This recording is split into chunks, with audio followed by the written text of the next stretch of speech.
আজকের রেসিপি গরম গরম বিয়েবাড়ি স্টাইলের চানা মশলা। চলো বানাই। Hello viewers, Radhe Radhe. আজকে একটা নতুন ব্লগে চলে এসেছি। কি বানাবো? কাবলি ছোলা।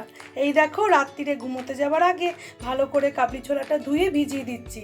এবার তোমাদের আমি সকালে দেখাবো কেমন হয়েছে এটা। দেখো বন্ধুরা, ছোলাটা কাল রাত্রিরে ভিজিয়েছিলাম, এটা ফুলে কত বড় বড় হয়ে গেছে। এবার আমি প্রেসার কুকারে দিয়ে সিটি দিয়ে নেব। প্রেসার কুকারে জল দিয়েছি, হলুদ দিয়েছি।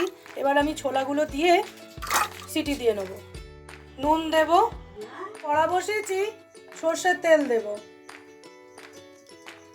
তেলটা গরম করব, তেলে চিনি ফোড়ন দেব। এইবার চিনিটা ক্যারামেলাইজড হয়ে গেছে, আমি এবার এগুলো ফোড়ন দেব। ফোড়নটা ভাজা হলে পেঁয়াজ কুচি দিয়ে দেবো।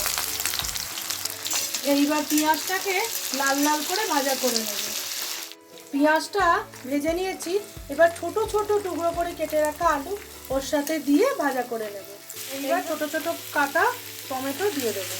এইগুলো ভাজা করতে করতে স্বাদ মতো নুন দিয়ে দেবো। খুব সুন্দর করে আলু, পেঁয়াজ, টমেটো একসাথে ভাজা হয়ে গেছে। এবার কিছু মশলা দেবো। হলুদ গুঁড়ো, ধনে গুঁড়ো আর লঙ্কা গুঁড়ো সব একসাথে দিয়ে দেবো। দিয়ে ভালো করে মশলা করব। সব একসাথে খুব সুন্দর করে আমি কষে নেব মশলাটা। এইবারে আমি জল ঝরানো কাবলি ছোলা দিয়ে দেবো। এই দেখো, আমি এই রকম সেদ্ধ করে নিয়েছি। ভালো করে এবার কষে নেব। খুব সুন্দর করে এবার কাবলি ছোলাটা মশলার সাথে কষে নিতে হবে। আজকে বিয়েবাড়ি স্পেশাল চানা মশলা, তবে পারফেক্টভাবে হবে।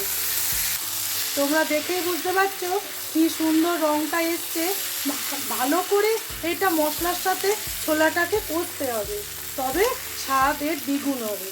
এইবার পরিমাণ মতো জল দেব। এইবার কিছুক্ষণ এটা ফুটতে দেব।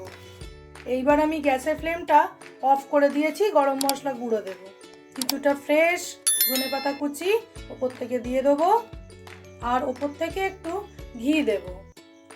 এইবার আমি এক জায়গায় ঢেলে নিচ্ছি। আমার বিয়েবাড়ি স্টাইলের চানা মশলা একদম রেডি হয়ে গেছে। আমি এক জায়গায় ঢেলে নিয়েছি, ধোঁয়া ওঠা চানা মশলা একদম রেডি। তাহলে বন্ধুরা, আজকের মতো টাটা।